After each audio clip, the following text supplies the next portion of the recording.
आणि ते निर्हेतुकपणे काही बोलणार नाही. म्हणजे त्यांच्या बोलण्यात काही इनोसन्स वगैरे नाही, निरागसपणा नाही.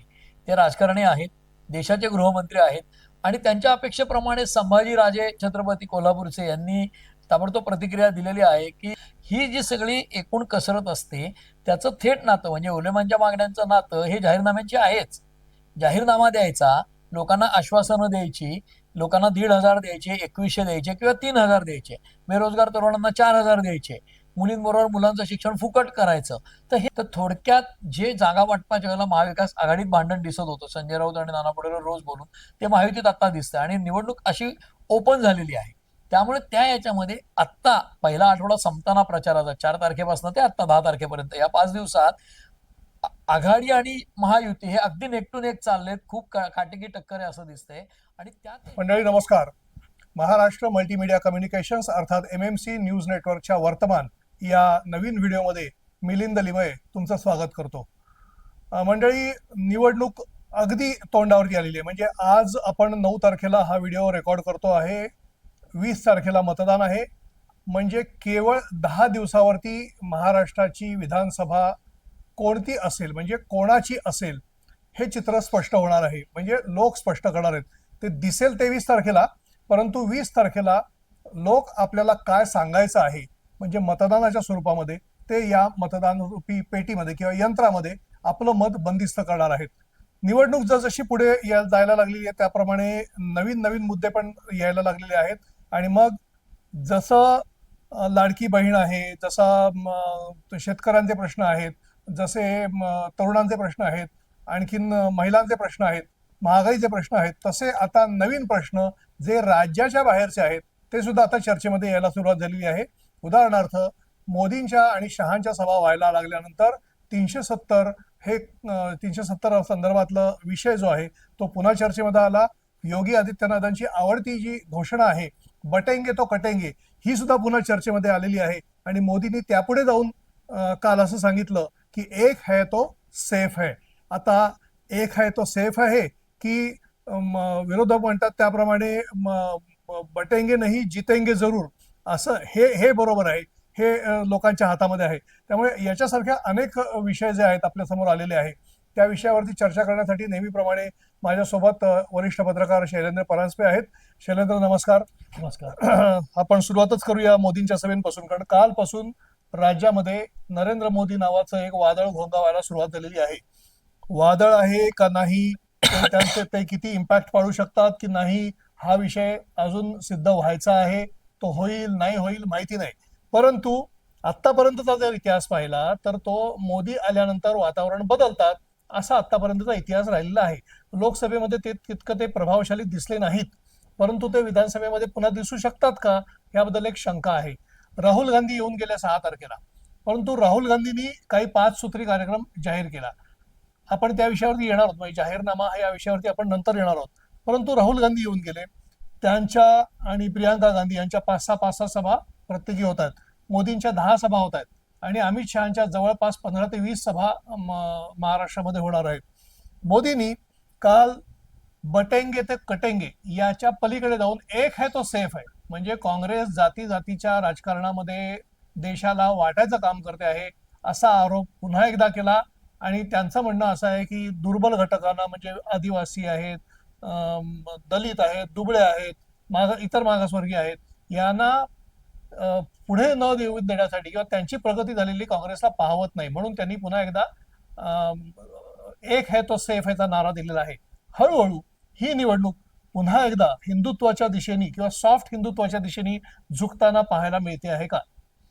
त्याच्यामध्ये 2 गोष्टी आहेत की आपण या सगळ्यांचे नारे किंवा या सगळ्यांच्या घोषणा किंवा या सगळ्यांची आवाहनं लोकांना, या सगळ्यांचा जर विचार केला तर तो अशा अँगलनी करायला पाहिजे की मोदी जो काही नारा देत आहेत आणि आदित्यनाथ जो नारा देत आहेत याच्यामध्ये एक सूत्र एकच आहे आत्म, परंतु भाषा वेगळी आहे. म्हणजे आदित्यनाथ हे उत्तर प्रदेशचे मुख्यमंत्री आहेत आणि त्यांची जी प्रतिमा आहे की कठोर हिंदुत्ववादी अशा पद्धतीचे, त्यामुळे ते थेट बटेंगे तो कटेंगे या पद्धतीचा नारा देतात. देवेंद्र फडणवीस महाराष्ट्रामध्ये सगळीकडे सांगत होते इंटरव्ह्यूज मध्ये आता 2 आठवड्यापूर्वी, आणि आताही ते बोलतात. धुळ्याच्या सभेतही त्यांनी सांगितलं की मालेगावच्या एका असेंब्ली सेगमेंटमधल्या 1,94,000च्या मताधिक्यामुळे सुभाष भामरे हारले आणि तिथे शोभा बच्चाव काँग्रेसच्या निवडून आल्या. कारण त्या लोकसभा मतदारसंघामध्ये उर्वरित 5 विधानसभा मतदारसंघात मिळून भारतीय जनता पक्षाच्या भामरेंना 1,90,000चं लीड होतं. आणि एका मालेगाव विधानसभा मतदार क्षेत्राने काँग्रेसला बच्छाव यांना 1,94,000चं लीड दिलं आणि 4,000 त्या निवडून आल्या. याचा अर्थ मुसलमान मतदारांनी एक गठ्ठा मतदान केलं आणि काँग्रेस तिथे निवडून आली. आता हिंदू मुस्लिम करण्याचाच हा प्रयत्न योगी आदित्यनाथांचा आहे. पण प्राईम मिनिस्टर मोदी हे देशाचे प्रधानमंत्री असावे किंवा पंतप्रधान असल्यामुळे त्यांना थेट हिंदू मुस्लिम ही भाषा बोलता येत नाही. त्यामुळे राष्ट्रीय स्वयंसेवक संघाचा जे अजेंडा आहे आणि ते ज्या प्रकारे म्हणतायत की तुम्ही एक आपल्याला लहानपणी गोष्ट होती की लाकडाच्या छोट्या छोट्या काठ्या एकत्र बांधल्या मोळी केली तर ती तुटायला अवघड जाते तोडायला, पण छोट्या छोट्या त्याचे तुकडे केले किंवा वेगवेगळ्या काढल्या त्या मोळी सोडली तर एक एक काठी सहज तोडता येते. या पद्धतीने हिंदू समाज जर वेगळा झाला, जाती जातीत विभागला गेला तर त्यांची विभागणी होईल, त्यांची मतविभागणी होऊन एक गठ्ठा 15% मुस्लिम मतांमुळे काँग्रेस जिंकेल आणि आपण हरू, हा त्याच्या मागची भावना आहे. त्यामुळे पंतप्रधानांनी एक आहे तो सेफ आहे हा नारा देणं हे त्यांच्या पदाला शोभेचं आहे. आणि आदित्यनाथ हे उत्तर प्रदेशचे मुख्यमंत्री आहेत, तेव्हा त्यांना इथं गमावणार का काही नाही विशेष. त्यामुळे त्यांनी बटेंगे तो कटेंगे हा नारा देणं यातही काय वावगं नाही, कारण ते त्यांना पोलराईज करायचंच आहे हिंदू मुस्लिम असं. हा अगदी साधा त्यातला विषय. दुसरी गोष्ट तुम्ही म्हणाला 370 कलम, तर आज जम्मू काश्मीरमध्ये 370 कलम काढू ही वर्षानुवर्षाची भारतीय जनता पक्षाची घोषणा होती. आणि ज्या वेळेला त्यांचं बहुमत आलं म्हणजे 2014 आणि त्यानंतर 2019 सर्जिकल स्ट्राईकमुळे केंद्रामध्ये 302 जागा आल्या, 300च्या वर जागा आल्या भारतीय जनता पक्षाच्या. त्यावेळेला त्यांनी अतिशय हुशारीने राज्यसभेत ते बिल मंजूर केलं विधेयक आणि नंतर पार्लमेंटमध्ये लोकसभेतही संसदेत मंजूर झालं पूर्ण आणि 370 कलम हटवलं गेलं. पण 370 कलम हटवल्यानंतर तिथे लष्करी राजवट असल्यासारखं वातावरण होतं. त्याचं कारण आपल्याला माहिती आहे की वर्षानुवर्ष जम्मू काश्मीरमध्ये 2 स्वतंत्र विभाग आहेत आणि एकीकडे हिंदू बहुल आहे, एकीकडे मुस्लिम बहुल आहे. आणि त्यामुळेच आता परत ओमर अब्दुल्ला मुख्यमंत्री झाल्यानंतर त्यांनी विधानसभेमध्ये 370 रिव्होक करण्याचा प्रयत्न केला. त्याला भारतीय जनता पक्षाच्या आमदारांनी विरोध केला. त्यांना जबरदस्ती किंवा बळाचा वापर करून सदनाबाहेर हकलण्याची कारवाई केली गेली. आता हे सगळं मोदी लोकांना सांगू इच्छित आहेत. एकीकडे हिंदुत्वाच्या बाजूने पोलराईज करण्याचाच प्रयत्न आहे की हे बघा हे 370 परत काढायचा प्रयत्न करतायत आणि मग संविधानाचं नॅरेटिव्ह जे होतं लोकसभेला की संविधान बदलणार संविधान बदलणार, तर काँग्रेस किंवा ओमर अब्दुल्ला हे संविधान बदलतात. बाबासाहेब आंबेडकरांच्या संविधानाला काश्मीरमध्ये स्थान नव्हतं गेली 70 वर्ष, ते आम्ही मिळवून दिलं 370 हटवून, म्हणजे तिथेही संविधान लागू झालं. ते परत बाबासाहेबांचं संविधान तिथनं काढू पाहत आहेत ओमर अब्दुल्ला किंवा काँग्रेस. हे महाराष्ट्राच्या विधानसभेच्या निवडणुकात पंतप्रधान सांगू पाहतायत. एक प्रकारे अप्रत्यक्षपणे हिंदू पोलरायझेशन करण्याचाच हा प्रयत्न आहे दोन्ही बाजूने. निश्चितपणे. त्याचबरोबर थोडंसं त्याच्या पुढे जाताना अमित शहाचं पण एक भाषण झालं. अमित शहाचे पण दौरे सुरू झालेले आहेत आणि अमित शहाच्या दौऱ्याच्या दरम्यान अमित शहानी 2 विषय आणले. एक विषय तर आणला शिवरायांना रामदास म्हणजे स्वामी रामदासांनी समर्थ रामदासांनी मदत केली होती स्वराज्याच्या त्यांच्या लढाईमध्ये, हा एक विषय आणला. आणि मोदी आणि शहा यांनी देवेंद्र फडणवीस यांची स्तुती केलेली आहे. म्हणजे भाषणामध्ये दोघांनीही देवेंद्र फडणवीसांचं नाव मुद्दाम घेतलं, आवर्जून घेतलं आणि त्यांचं कौतुक देखील केलं. हे त्यांना पुन्हा एकदा सत्तेवरती म्हणजे सत्ता जर आलीच महायुतीची तर पुन्हा एकदा मुख्यमंत्री बनवण्यासाठी केलेलं एक सूचक विधान आहे का असं म्हणता येईल का एक. आणि दुसरा विषय जो समर्थांच्या संदर्भातला काढला तो. 2 गोष्टी अशा आहेत की अमित शहा हे स्वतः सावरकरवादी आहेत. त्याच्यानंतर त्यांनी यापूर्वी देखील समर्थ रामदासांचा विषय काढलेला आहे. महाराष्ट्रामध्ये समर्थ रामदासांच्या विषयावरनं संभाजी ब्रिगेड किंवा जे टोकाचे मराठा संघटना आहेत त्या समर्थ रामदासांना विरोध करतात की समर्थ रामदास हे शिवरायांचे गुरु नव्हते अशा पद्धतीने. आता हा जो वाद आहे हा ऐतिहासिक वाद आहे आणि त्या वादामध्ये समर्थ रामदासांनी शिवरायांच्या स्वराज्याच्या संस्थापनेला मदत केली का, तर त्याबद्दल काही गोष्टी उपलब्ध असतील. अर्थात हे इतिहास तज्ज्ञांनी सांगायचा विषय आहे. परंतु त्याच्यावरनं पुन्हा एकदा वादंग झाला तर म्हणजे ज्या अर्थी अमित शहा बोललेत भाषणात आणि ते निर्हेतुकपणे काही बोलणार नाही, म्हणजे त्यांच्या बोलण्यात काही इनोसन्स वगैरे नाही, निरागसपणा नाही. ते राजकारणी आहेत, देशाचे गृहमंत्री आहेत आणि त्यांच्या अपेक्षेप्रमाणे संभाजीराजे छत्रपती कोल्हापूरचे यांनी ताबडतोब प्रतिक्रिया दिलेली आहे की समर्थ रामदास यांचं काही महत्व असेल, त्यांचं काही कार्य असेल पण ते शिवरायांचे गुरु म्हणून आम्हाला मान्य नाहीत किंवा या पद्धतीचं विधान संभाजीराजेंनी केलं. आता हा जो मुद्दा आहे हा असा आहे की एकीकडे संत रामदासांना संत म्हणून रिडिक्यूल करणं किंवा नाकारणं हे कोणालाच परवडणार नाही. आज आपण जे गणपतीची आरती म्हणतो, तर सुख सगळ्या करता दुःख हरता, त्या सगळ्या नवतवती त्यांच्या विक्राळा ब्रह्माने मला शंकराची आरती म्हणतो, इथपासनं अनेक गोष्टी या समर्थ रामदासांच्या आहेत. दासबोध आहे, संजरगडाचं त्यांचं स्थान आहे, त्यांचं काही कॉन्ट्रीब्युशन आहे एकूण संत परंपरेमधलं. ते शिवरायांचे गुरु होते का? त्यांनी अफजल खान स्वारीच्या वेळेला एक काहीतरी स्तोत्र रचून त्यातनं एक संदेश महाराजांना पाठवला होता की विजापूरचा सरदार निघालाय वगैरे या पद्धतीचा. तर गुप्तहेरासारखं समर्थ रामदासांच्या शिष्यांनी काम केलं का महाराष्ट्रात? हे सगळे मुद्दे असे आहेत की हे त्याच्यावर तज्ज्ञ लोकांनी प्रकाश टाकावा. पण जरी काही असलं तरी रामदासांचा मुद्दा ज्या अर्थी अमित शहा काढतायत त्या अर्थी त्याच्यावरूनही त्यांना मराठा विरुद्ध इतर असं काही पोलरायझेशन करायचा विचार असू शकतो. हा एक भाग. दुसरीकडे मोदी आणि शहा या दोघांनी देखील देवेंद्र फडणवीसांची स्तुती करणं, एकीकडे त्यात काय वावगं नाही असं वाटतं आणि दुसरीकडे हे सहेतुकपणे निवडणुकीच्या काळात प्रचारामध्ये हळूहळू म्हणजे निवडणूक पूर्व युती जी आहे भारतीय जनता पक्ष, शिंदेची शिवसेना आणि अजित पवारांची राष्ट्रवादी, याच्यात अजित पवार आता मान्य करतात की मी खूप कमी जागा लढतो आणि मला काय मुख्यमंत्री पदाची संधी आत्ता नाही, पण एकनाथ शिंदेच्या नेतृत्वाखाली निवडणूक लढतीये महायुती आणि ते मुख्यमंत्री असताना लढतीये. हेही उघड आहे की भारतीय जनता पक्ष जास्ती जागा लढतोय आणि शिंदेच्या जागा या भाजपपेक्षा जास्ती येण्याची शक्यता नाही. त्यामुळे निवडणुकीच्या निकालानंतरच्या ज्या वाटाघाटी होतील सरकार स्थापनेच्या, त्यामध्ये आपल्याला जास्तीत जास्त वाटा मिळवायचा सर्व पक्षांचा प्रयत्न असेल आणि त्यावेळेला फडणवीस हे निस्संशय आमचे मुख्यमंत्री पदाचे नेते आहेत हे सांगण्याचा हा अप्रत्यक्ष प्रयत्न आहे. फक्त युतीमध्ये फिसकटायला नको काही म्हणून आता त्यांचं नाव मुख्यमंत्री इतकं घेत नाहीत, पण त्याच्या लेव्हलला नेऊन ठेवतील अमित शहा आणि मोदी याची नांदी आहे. बिलकुल. अजून 4-10 सभा व्हायच्यात, पहिल्याच सभा काल झाल्यात, त्यात हे चिन्ह दिसतंय. मतदान संपेल म्हणजे मतदानाची वेळ जवळ येईल, प्रचार संपेल 18 तारखेला, तोपर्यंत कदाचित फडणवीस हे आमचे मुख्यमंत्री या लेव्हलला ते येतील की काय असं मला वाटतं. निश्चितपणे. त्याच्यानंतर आपण जाऊया पुढचा विषय, तो जाहीरनाम्यांवरती घेऊया. कारण जाहीरनाम्यांचा विषय असा झाला की तू पुढे की मी पुढे, तू देतोस 1 रुपया, अहमहमिका. तू देतोस 1 रुपया तर मी 2 रुपये, तू जर 2 रुपये दिलेस तर मी 3 रुपये, अशा पद्धतीने सगळं काय म्हणतात त्याला, सगळं असं मोठं गाजर लोकांच्या समोर किंवा असं असं छान छान छान सजवून ठेवलेलं ताट लोकांच्या समोर मांडण्याचा सगळ्या बाजूने प्रयत्न केला जातोय. ती महायुती असेल किंवा महाविकास आघाडी असेल. 1,500 रुपयाचे 2100 रुपये देतो म्हटलं आम्ही सत्ता मुख्यमंत्र्यांनी. आल्यानंतर मुख्यमंत्र्यांनी, आणि महायुतीच्या जाहीरनाम्यामध्ये तसं त्यांनी म्हटलेलं आहे. तर काँग्रेसने त्याच्या पलीकडे जाऊन 3,000 रुपये देऊ म्हणून सांगितलेलं आहे. मुळात ज्या वेळेला योजना जाहीर झाली त्यावेळेला 1,500 रुपयाची काय भीक देता का, अशा पद्धतीची भूमिका विरोधकांनी मांडलेली होती.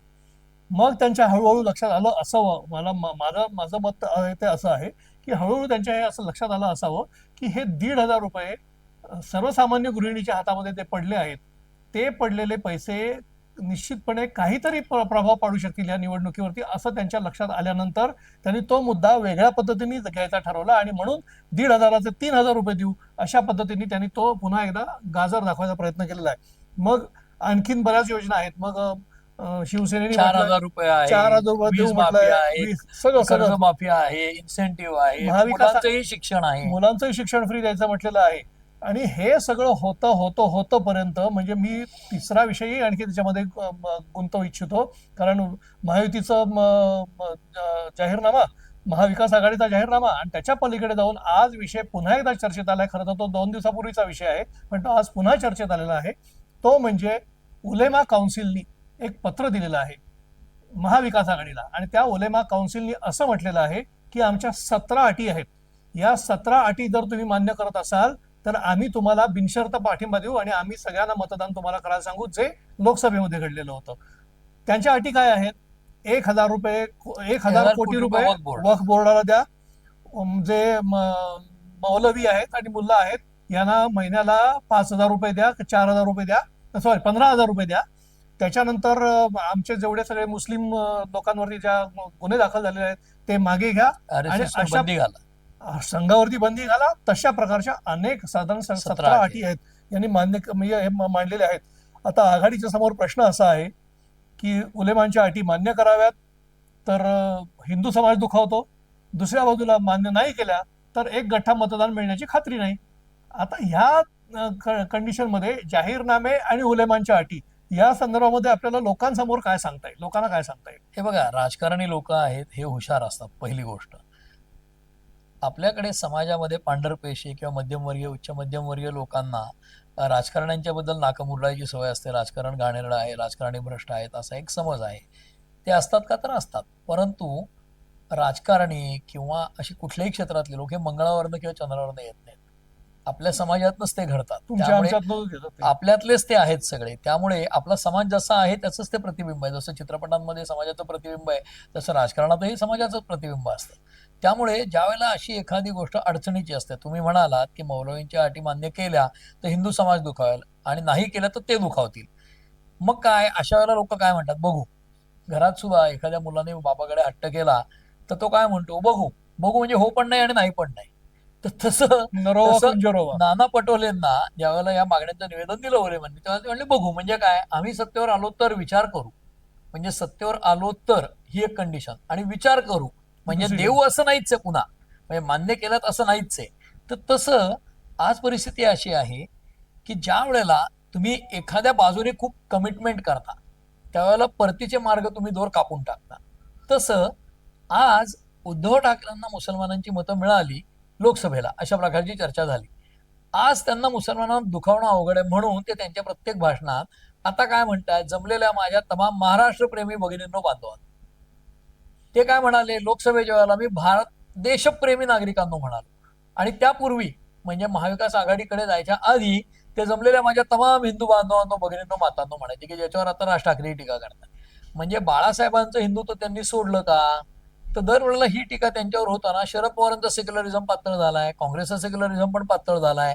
तसं ओलेमांच्या मागण्या असोत किंवा धनगर समाजाची भटक्या विमुक्तांमध्ये जर समावेश केला तर नोमॅडिक ट्राईब्स आणि हे लोक, आदिवासी लोक नाराज होतील, कारण त्यांच्यातला काही टक्का निघून जाईल धनगरांना त्यात समाविष्ट केलं तर. ही जी सगळी एकूण कसरत असते त्याचं थेट नातं म्हणजे उलेमांच्या मागण्यांचं नातं हे जाहीरनाम्यांची आहेच.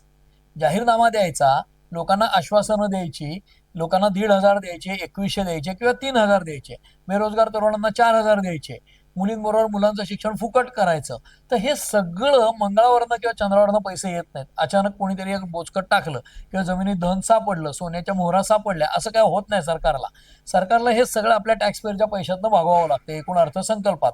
आता आपण जेव्हा टॅक्सपेअर म्हणतो त्यावेळेला आपल्या देशामध्ये हे अगदी भयान वास्तव आहे की थेट कर भरणाऱ्या नागरिकांची संख्या खूप कमी आहे. 9 ते 10 कोटी आहे फक्त. हा म्हणजे ती 6 ते 8%, 5 ते 9% यामध्ये किंवा तत्सम आहे. ती खूप अत्यल्प असल्यामुळे इनडायरेक्ट टॅक्सेस, म्हणजे तुम्ही बिस्किटाचा पुडा घेतला तरी त्यावर टॅक्स आहे, 10 रुपयाचा पेन घेतला तरी टॅक्स आहे, शर्ट विकत घेतला त्याच्यावर अप्रत्यक्ष टॅक्स आहे, आणि शेतकरी अप्रत्यक्ष टॅक्स भरतोच, फर्टिलायझर, बियाणे या सगळ्यातनं पाणी, अनेक गोष्टींचे. तसं अप्रत्यक्ष करांमधनं खूप मोठ्या प्रमाणावर सरकारला पैसे मिळतात की जे या सगळ्या सवलतींसाठी वाटले जातात. म्हणजे आज 1500चे 2100 ज्या वेळेला एकनाथ शिंदेनी अनाऊन्स केले, आज 1500 रुपये दरमहा लाडकी बहीण योजनेचे द्यायचे, तेव्हा राज्याच्या तिजोरीवर 46,000 कोटीचं बर्डन आहे किंवा बोजा आहे. तो त्यांनी मॅनेज केला अर्थसंकल्पात तरतूद करून. जर 600 रुपये वाढवायचे म्हणजे 40% 1500च्या, याचा अर्थ 18,000 कोटी वाढवायला लागतील. म्हणजे ते 4600 कोटीचा खर्च 64,000 कोटी होईल महिना. अजित पवारांनी स्वतः इंटरव्ह्यूत सांगितलंय की त्यांच्या ज्या वेगवेगळ्या आता जनकल्याणकारी किंवा वेलफेअर स्टेटच्या स्कीम चालू आहेत कल्याणकारी शिंदे सरकारच्या, त्याच्यामध्ये दर वर्षाला 75,000 कोटीचा बोजा आहे. आज त्याच्यामध्ये हे 18,000 कोटी लाडकी बहीणचेच वाढवले आणि इतर 2-4 अनाउन्समेंट केल्या तर 1,00,000 कोटीवर जाईल. आज महाविकास आघाडी म्हणजे राहुल गांधींनी महालक्ष्मी जाहीर केली, शरद पवारांनी आणखीन काहीतरी केलं, खरगेंनी काहीतरी केलं, उद्धव ठाकरेंनी काहीतरी केलं. या सगळ्या त्या महाविकास आघाडीच्या जाहीरनाम्यातल्या जर घोषणा आपण पाहिल्या तर त्या सगळ्या पूर्तता करायची म्हणली तर राज्याच्या तिजोरीवर साधारणपणे 2.5 ते 3.25 लाख कोटी रुपये दर वर्षाला इतका बोजा पडणार आहे. आता आपल्या एकूण राज्याचा अर्थसंकल्पाचा आकार जो आहे 6-6.5 लाख कोटीचा किंवा त्यातनं 3-3.25 लाख कोटी ते पगार आणि हे गेले, तर हे 3-3.25 लाख कोटी दिले योजनांचे तर विकासाला पैसाच राहणार नाही.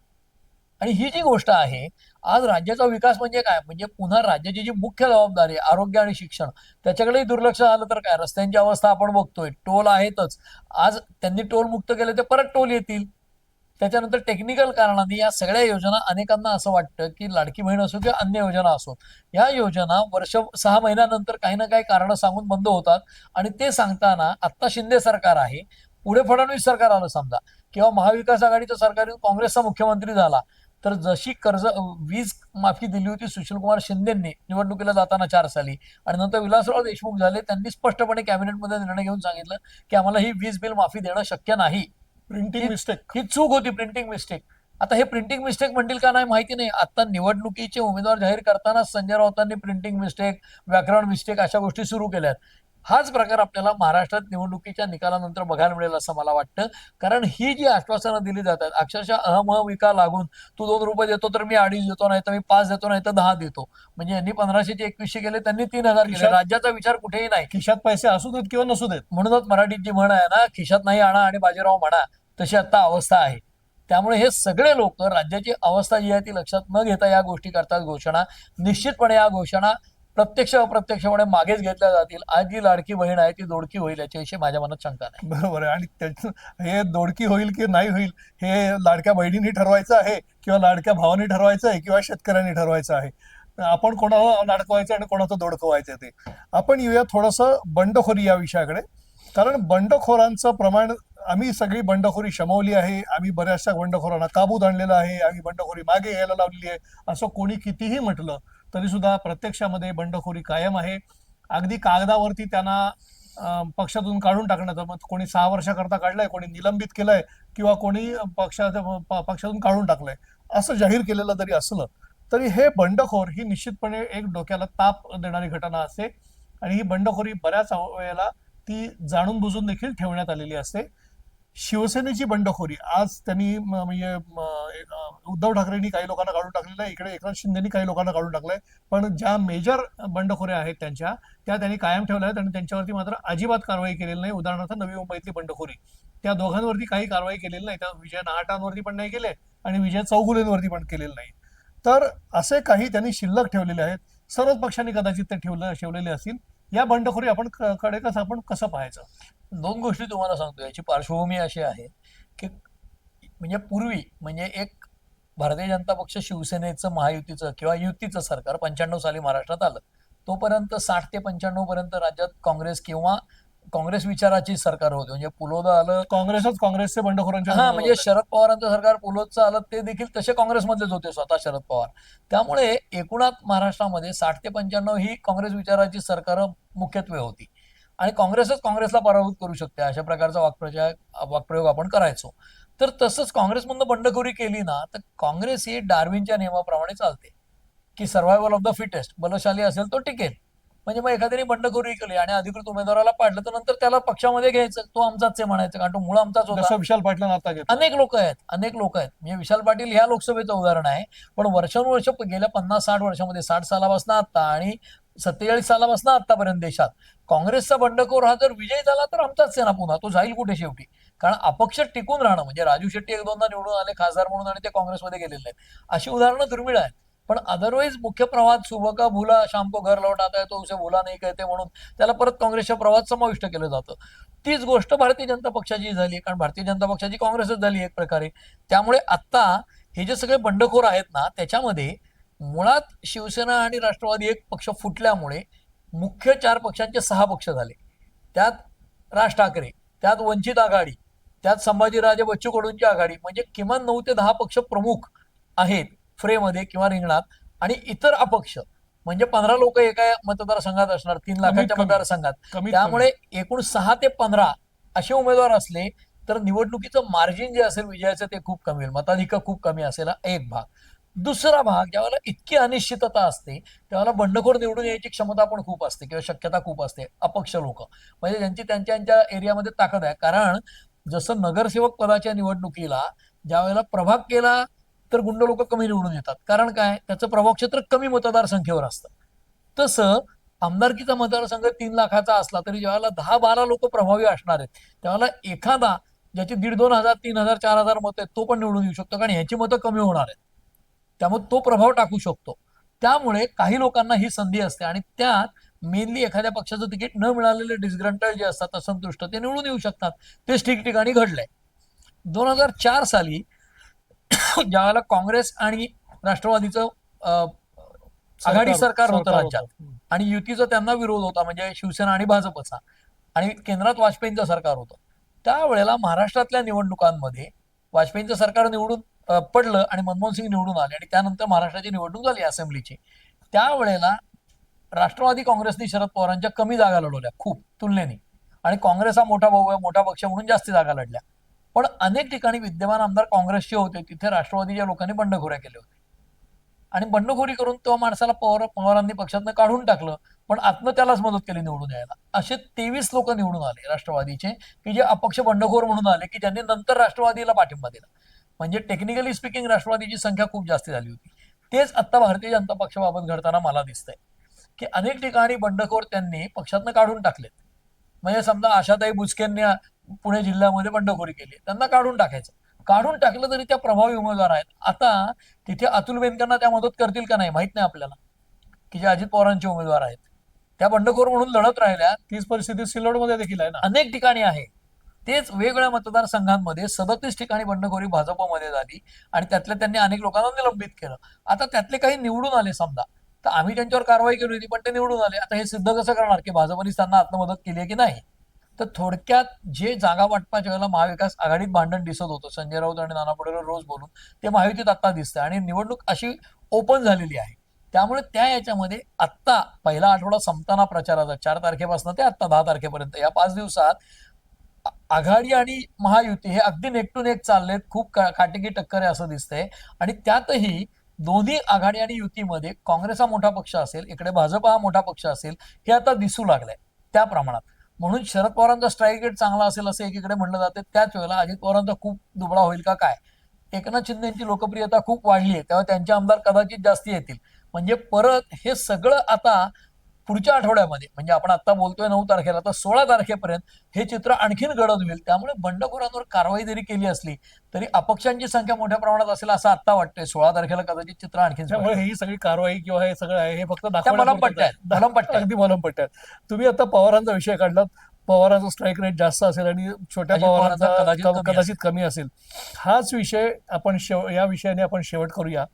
विषय असा आहे की काही दिवसांपूर्वीच म्हणजे गेल्या आठवड्यामध्येच आपलं शरद पवार म्हणजे मोठे पवार बारामतीमध्ये भाषण करताना असं म्हणाले की मी राजकारणामध्ये 60 वर्ष झालेली आहेत, त्यामुळे आता पुढे निवडणूक लढवायची की नाही याचा विचार करायला लागेल. त्याच्यावरती आपण बोललो. परंतु त्यावेळेला ते असं पण म्हणाले, म्हणजे स्वतःबद्दल 60 वर्ष झालीत हे पण त्यांनी म्हटलं. त्याचबरोबर अजितदादांबद्दल भाष्य करताना ते असं म्हणाले की अजितदादांना मी घडवलं, त्यांनी 30 वर्ष चांगलं काम केलेलं आहे, आता नवीन पिढी घडवण्याची वेळ आलेली आहे. हे एक विधान झालं. दुसरं विधान असं झालं की आता अजित पवार बऱ्याचशा वाहिन्यांना मुलाखती देतात. त्याच्यामध्ये ते असं म्हणाले की मोठ्या साहेबांचे 60 वर्ष, मग मला 30 वर्षच का? मग हा जो विषय आहे, म्हणजे मग मला 60 वर्ष का नाही, मी का आता रिटायर व्हायचं? मग ते 60 वर्ष झाल्यानंतरही अजून रिटायर व्हायला तयार नाहीत आणि हे म्हणतात की ह्याला 30 वर्षात रिटायर करायचंय कारण नवीन नेतृत्व घडवायचंय. तर हा जो संघर्ष आहे, हा संघर्ष पुन्हा कुठच्या स्तरावरती जातो असं वाटतंय? आपण सगळ्यांनी लहानपणी गोष्टी वाचत मोठे झालो, किंवा आजी गोष्टी सांगायची किंवा आया गोष्टी सांगायच्या मुलांना. तर आपल्या पिढीमध्ये, म्हणजे आपण आता 60कडे आलोय, आणि आपल्या पिढीमध्ये लहानपणी राजाची गोष्ट असायची आणि मग राजपुत्र केव्हा राजा व्हायचा, तर राजा वानप्रस्थाश्रमाला निघून जायचं. म्हणजे एक रिटायरमेंटचं वय ठरलेलं आहे. पूर्वीच्या काळी म्हणजे 30-40 वर्षापूर्वी राजकारणात रिटायरमेंटला वय नसायचं. 70-80 म्हणजे अरे वा, माणूस तरुण आहे असं वाटायचं. आज तशी परिस्थिती आहे का? काळ वेगाने पुढे धावतो, लिबरलायझेशनलाही आता 30-35 वर्ष झाली आहेत. अशा काळामध्ये आयुर्मान वाढलंय, त्यामुळे माणसं उशिरापर्यंत काम करू शकतात वयाच्या, तंदुरुस्तीही राखू शकतात. परंतु योग्य वेळी जर राजा रिटायर झाला नाही तर राजपुत्राचा राजा होत नाही, तो कायम राजपुत्रच राहतो. हे अनेक व्यवसायात दिसतं, अनेक ठिकाणी राजकारणात दिसतं. म्हणजे पतंगराव कदम हे राजकारणात तसे स्वतःच्या कर्तृत्वावर सिद्ध झालेले, पण ते आमदारकीला कायम राहायचे, मंत्री व्हायचे राज्यात, त्यामुळे त्यांचे विश्वजित कदम तुलनेने तरुण वयात आमदार होऊ शकले नाहीत. हा एक इतिहास आहे. असं अनेक ठिकाणी घडलं. म्हणजे विलासरावांची मुलं विलासराव 70ला गेल्यानंतर, 70-75 गेल्यानंतर आमदार होऊ शकले, तोपर्यंत आमदार नाही होऊ शकले अमित देशमुख.